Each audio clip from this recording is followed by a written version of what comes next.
Je vous le disais en titre, c'est une annonce qui a eu un effet couperet pour les collectivités locales et les associations à quelques semaines seulement de la rentrée.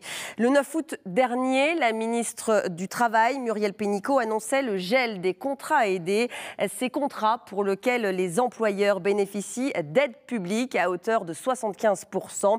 Dans les écoles, on les utilise pour les cantines, les études surveillées, mais aussi ils font vivre les associations et elles aussi s'inquiètent. À la Banque alimentaire de la Loire, sur les 3 salariés, 2 sont en contrat aidé. Leur suppression aurait de lourdes conséquences sur son fonctionnement. Alice Canivet. Le couperet vient de s'abattre sur la Banque alimentaire de la Loire. 2 de ses salariés sont en contrat aidé, mais bientôt l'association ne bénéficiera plus d'aide du gouvernement pour les financer. Alors, Julie, la secrétaire embauchée depuis 1 an, devra quitter son poste au mois d'octobre, juste avant la grande collecte de la Banque alimentaire. Pour l'avenir, du coup, ça me bloque un petit peu. Donc il va falloir trouver quelque chose assez rapidement pour pouvoir me retourner. Et puis Loïc, magasinier, chef d'équipe, termine son contrat au mois de mars. Pour le moment, la Banque alimentaire n'a pas les moyens de l'accompagner jusqu'à la retraite. J'ai eu 59 ans il y a peu de temps, donc bon, retrouver un emploi, on sait bien que dans ces âges-là, ce n'est pas facile.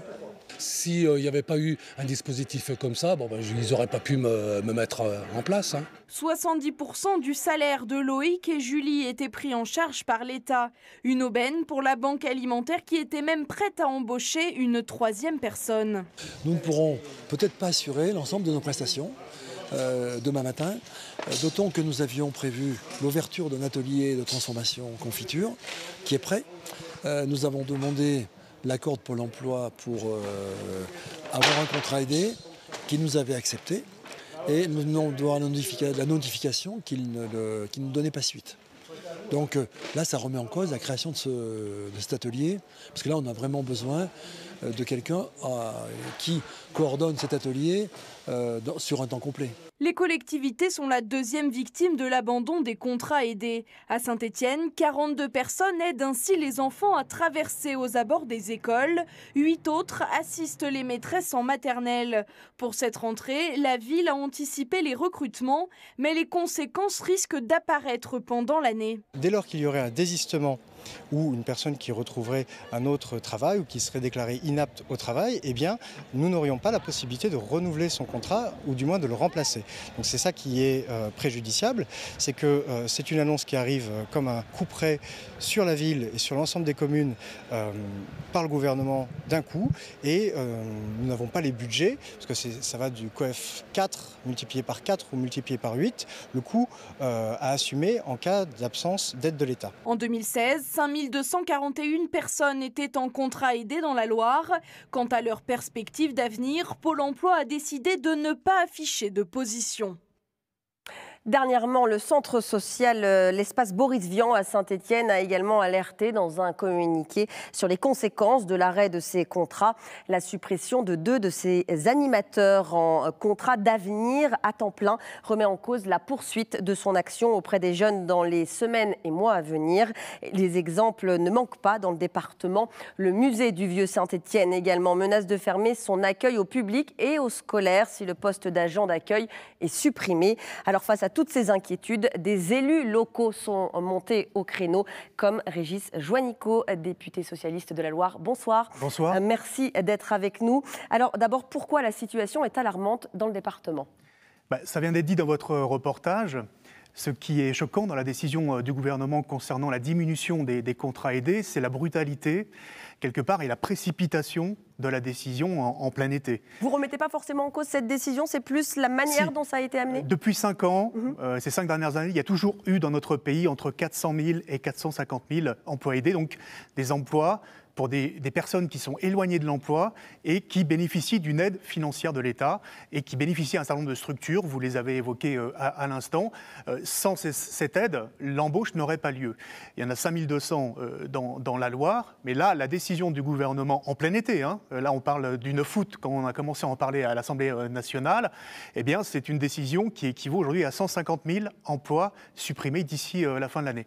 Je vais vous citer un exemple, puisque j'étais hier la journée d'hier avec Jean-Claude Tissot en campagne pour les sénatoriales dans ma circonscription. Et il me disait qu'il a été appelé par Pôle emploi le 11 août, lui maire d'une petite commune qui s'appelle Saint-Marcel de Féline. Il avait déjà signé un contrat aidé avec une personne éloignée de l'emploi pour sa commune, pour ses écoles. Et il a dû résilier ce contrat. Il a été prévenu au dernier moment, juste avant la rentrée scolaire.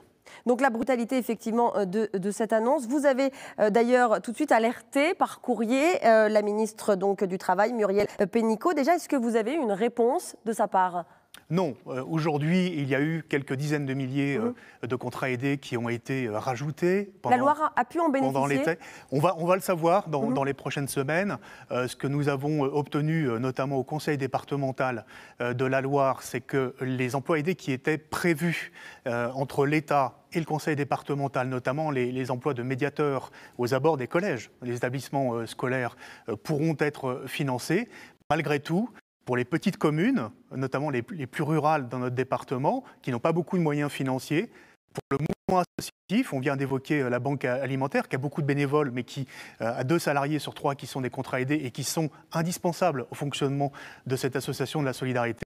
Pour le secteur culturel, pour le secteur sportif en particulier, pour les établissements de santé, les maisons de retraite, il va y avoir effectivement des diminutions et des suppressions d'emplois aidés. Et donc, c'est des services publics en moins qui vont être rendus aux Ligériens sur nos territoires. Et ça, c'est extrêmement inquiétant. Alors, comment vous faites, vous, justement, pour les politiques, pour agir, pour favoriser la poursuite de ces contrats aidés dans le département ?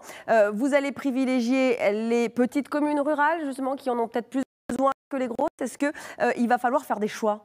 J'ai envie de dire que ces contrats aidés ont une utilité sociale. Ils ont une utilité aussi en termes de réinsertion professionnelle pour des personnes qui sont extrêmement éloignées de l'emploi. Pas forcément des jeunes, ça peut être des jeunes peu ou pas qualifiés, des emplois d'avenir, qui ont montré leur efficacité, mais ça peut être aussi des personnes plus âgées, qui ont entre 55 et 60 ans, et qui aujourd'hui, avec les emplois aidés, remettent un pied du travail et réussissent à se réinsérer sur le plan professionnel tout en étant utiles à la société, au monde associatif et en rendant un service. On nous parle de l'efficacité. C'est pourtant bien l'efficacité de ces contrats qui est remis en question. Pour avoir travaillé comme député sur ces questions-là et notamment sur l'évaluation du coût des dispositifs d'emploi aidé, notamment pour les jeunes, je peux vous assurer qu'aujourd'hui le coût d'un emploi aidé, comme le CAE ou le CUI, c'est 21 000 € par an de coût. C'est aujourd'hui le coût de l'allocation chômage pour un chômeur de longue durée. Donc, est-ce qu'il ne vaut mieux pas avoir aujourd'hui des personnes qui retrouvent de la dignité sociale, qui retrouvent un emploi, qui retrouvent un chemin vers un emploi durable, plutôt que d'avoir des chômeurs de longue durée qu'on indemnise ? Le même coût. Donc moi, je m'inscris en faux par rapport à cette question de l'efficacité. Et je voudrais vous dire qu'il y a des dispositifs beaucoup plus coûteux, notamment dans le privé aujourd'hui d'aide à l'emploi, que ces dispositifs-là. On a beaucoup dit que c'était des dispositifs inefficaces. Là aussi, je m'inscris en faux. 25% des personnes qui sortent des contrats sont sur des emplois durables, des CDI ou des CDD de plus 6 mois, et 50% sont soit en emploi, soit en formation. Donc aujourd'hui, c'est des dispositifs qui marchent aussi pour réinsérer ces personnes en difficulté. Selon vous, il n'existe pas d'autres alternatives, d'autres solutions qui pourraient être là aussi subventionnées par l'État, mais qui coûteraient peut-être moins cher et qui seraient, alors le mot efficace, vous l'aimez peut-être pas, mais en tout cas, qui permettraient de déboucher sur un emploi permanent? Alors, qui coûterait moins cher, je ne pense pas. Aujourd'hui, les emplois d'avenir, c'est 36 000 € par an, mais au bout de 3 ans, beaucoup de jeunes ont pérennisé leur emploi dans les différents services publics dans lesquels ils étaient engagés.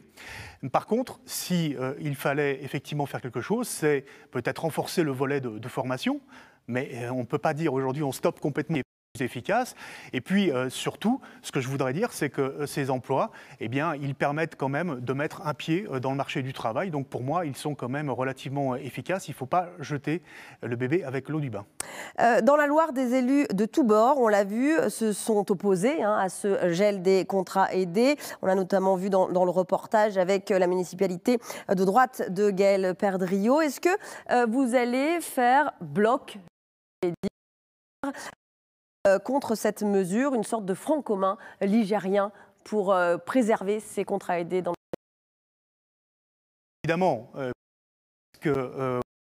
aujourd'hui, il y a une méconnaissance véritablement de ce qu'apportent ces contrats aidés, soit pour des collectivités, soit pour... Hier, avec Gaël Perdriau, le maire de Saint-Étienne, et l'inspecteur d'académie Jean-Pierre Bataillé, à l'école Molina à Moreno, et nous avons appris à cette occasion que le directeur de l'école à Molina n'aurait plus, au mois de janvier prochain, en 2018, son contrat aidé qui aujourd'hui l'assiste dans ses tâches administratives. Donc on voit que c'est quand même des emplois aujourd'hui qui servent dans les établissements scolaires, mais aussi dans un certain nombre de structures de solidarité qui remplissent des missions de service public.